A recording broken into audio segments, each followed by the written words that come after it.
Also on the stage is a chair. We call it the sixth chair.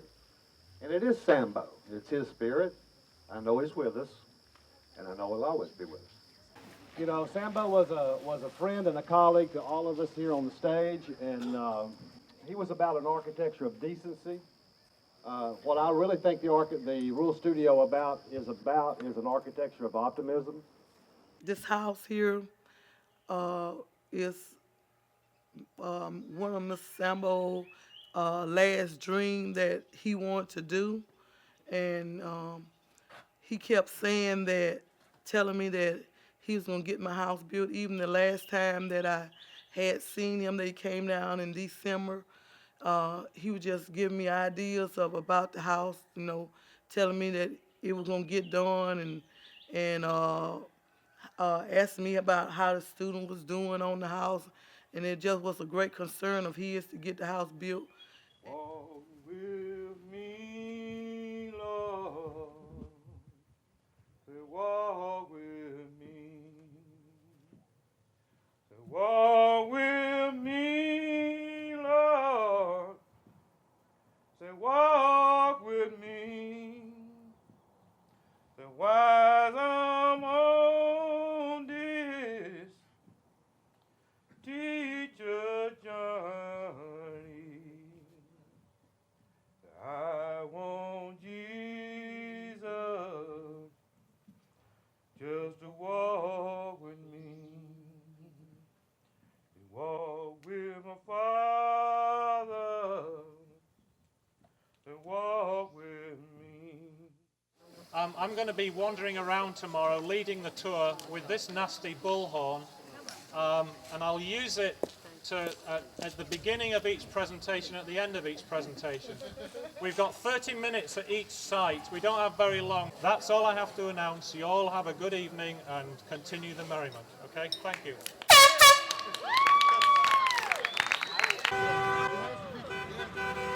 Right now, you're going to have to get a pair of Nino plant clothes.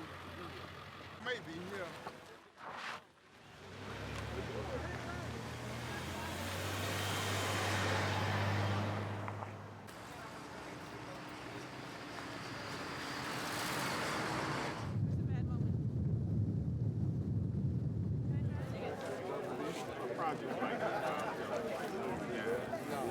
It was the drugstore and a general store. Drugstore was on this side. The Raymond used to own it. The Raymond family used to own it. On this side was the drugstore. On the other side was the general store. That's what it used to be. And actually, Akron at one point was a booming little town.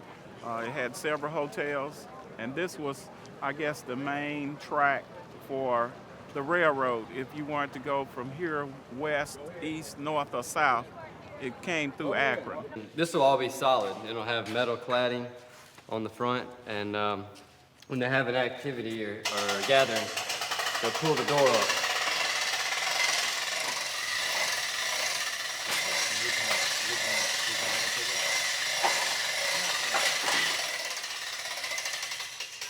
You can see it from the Main Street stop sign. So when it's up, there's a community activity going on. Loud music, lots of lights, a party happening. You know that something's happening over here. Then when it's closed back down, it kind of fades away as the senior center side is in action every day, and so it only becomes the community center when the people are in it. We've actually adopted these new citizens, so we don't treat them like visitors. When they first came to town, we were so pleased at their enthusiasm. They went everywhere talking about what projects do you need, and then we came to the conclusion that we need the senior citizen site. And I can't think of a night that I've passed by here that they haven't been working.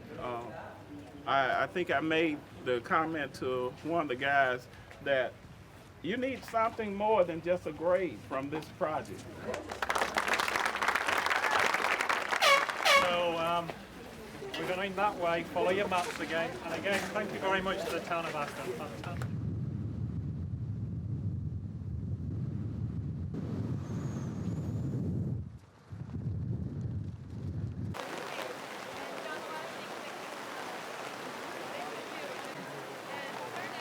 One reason you got For a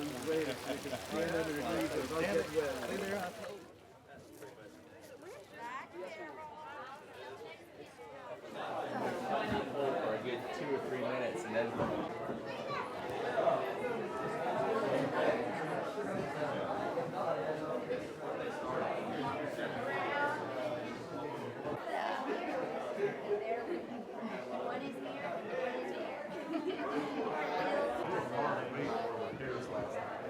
Good morning, D.K.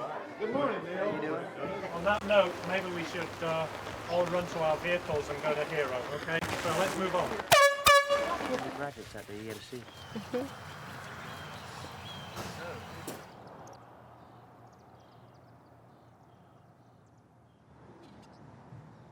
I think it changes a lot of people, you know, not only how they design, but how they live.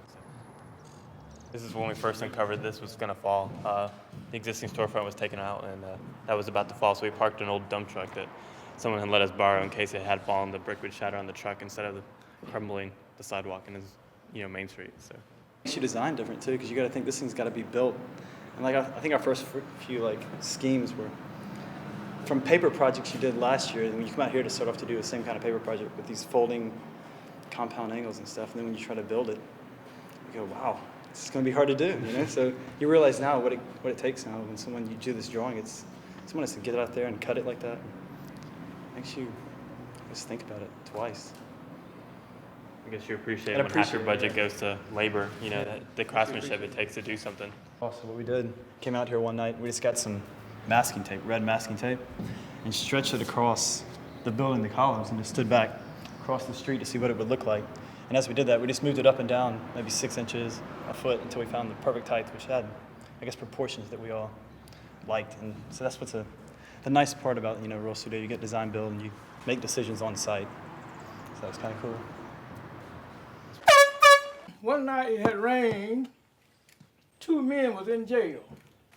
The moon was shining, and mud was all just like out here. One looked down and said, "Oh, sure is muddy." The other one looked up and said, "What a beautiful night." All right, yeah. So the way you see it, that's the way it is. So when I saw him at the baseball park, I started asking Jay, and me and Jay real good friends, we play together, and he was like, "Just hold on. I'm gonna send you 4 students," and all of a sudden, Gab, Marion, and Bill, and Jared showed up, and started working. Well, we're shooting for June 30th, and the existing church was dedicated in June 30th, 1907, and so we're hoping for June 30th, 2002. Walk with me, Lord. Say, walk with me. The trusses that you see are made out of the old 2x6 floor joists. They're the first wood we've gotten in from the old church. So there'll be a lot of the old wood in there, and just trying to reuse it. It was in great shape, so we wanted to keep as much of it as we could. I want Jesus just to walk with me.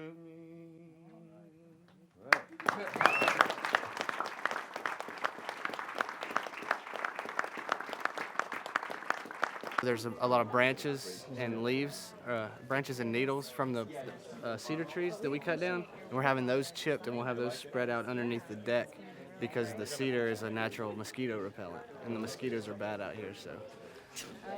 So we're actually going to end up using about 90-95% of each tree that we cut down, and instead of using just the good part of the tree for the lumber, we actually have used all of it in one way or another. I like this. Mr. Samuel took this area at heart, and he upbuilt the community. They built the chapter up off the dirt. As the time went by, they built it up out of the clay, the dirt, and then had the car mirrors for the glass part that hung. I couldn't even think that you could hang and cover something that rain would not come in. And this house was designed by these students that you see here. Where's Ben? There you go.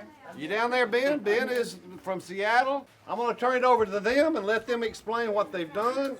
We would like to start with thanking people. We would like to thank Sambo for watching us from up there.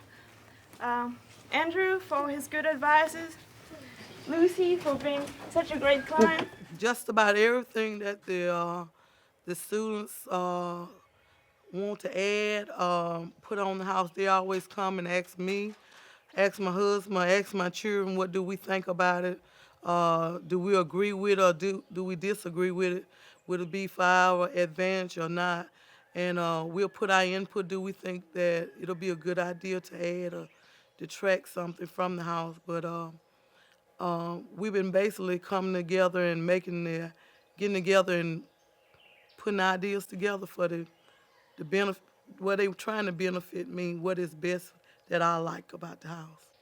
They came up with the idea of building the tower. It's 26 feet from the ground to the top of it, and there's a plane of glass 6 foot by 10 foot at the top of it that points toward the North Star. So the whole tower in these triangular panels twists and points over at the North Star, and north is over that way. So her bed lays right here, so as she's laying that way, she's looking up at the North Star.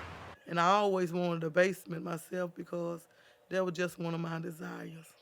And I had told them that I want a place that separated, like me and the kids, that I could just get away, and I could just get away and be alone and read my word and pray and won't bother anybody. During the first semester, we kind of did the research on carpet as a material, and second semester we really worked out the building system to what it is now. It's a system of load-bearing wall and then compression. Kind of the things that are most interesting about it are that, one, you can look at it and see all the colors and the way that they all come together and intertwine. And then the wall is made from 44 pallets of carpet that was stored away in a warehouse. It's used carpet, which is 20,800 tiles, 72,000 pounds. This is a pallet of thirds. This is material that was culled from the cutting lines for one reason or another. It might be a suspected backing defect. It might be a defect in the face. It's not a commercial match to the master. Our desire is to bring every bit of it back that we can.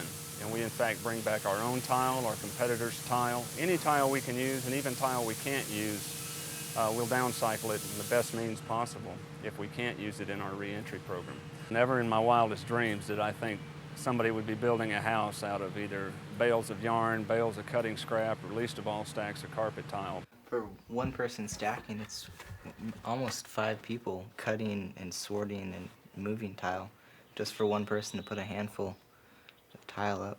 You line up all these lines on top of each other, so you make sure you're stacking in the same position layer after layer after layer. I love the look of the carpet. It just, the more that I was around as they was building it up, the more I fell in love with it. And the people, a lot of people have came out and looked at it. They couldn't imagine that you could build a house out of carpet. Neither could I, until I seen it happen for myself. And how that the color pattern is, that it really make it seem like a rainbow, you know, sort of like a rainbow color or something. Even from looking out from the road, looking toward back this way, the house just looked beautiful, and I love it. I love everything about it.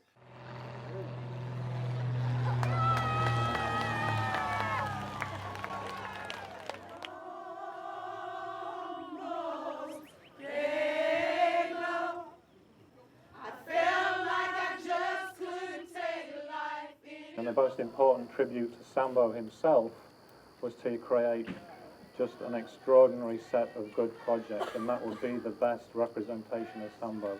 And I think they're very rigorous, they're very tight, and these guys have really worked their butts off, and I'm very, very proud of them, and you should all be very proud of them.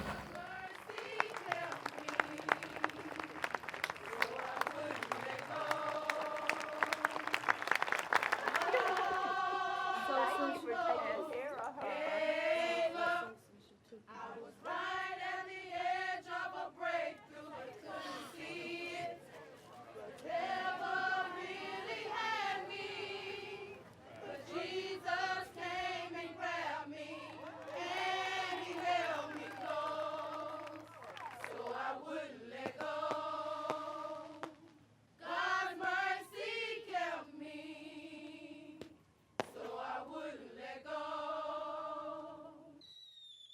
so many people have placed their mark on this place and what this place means.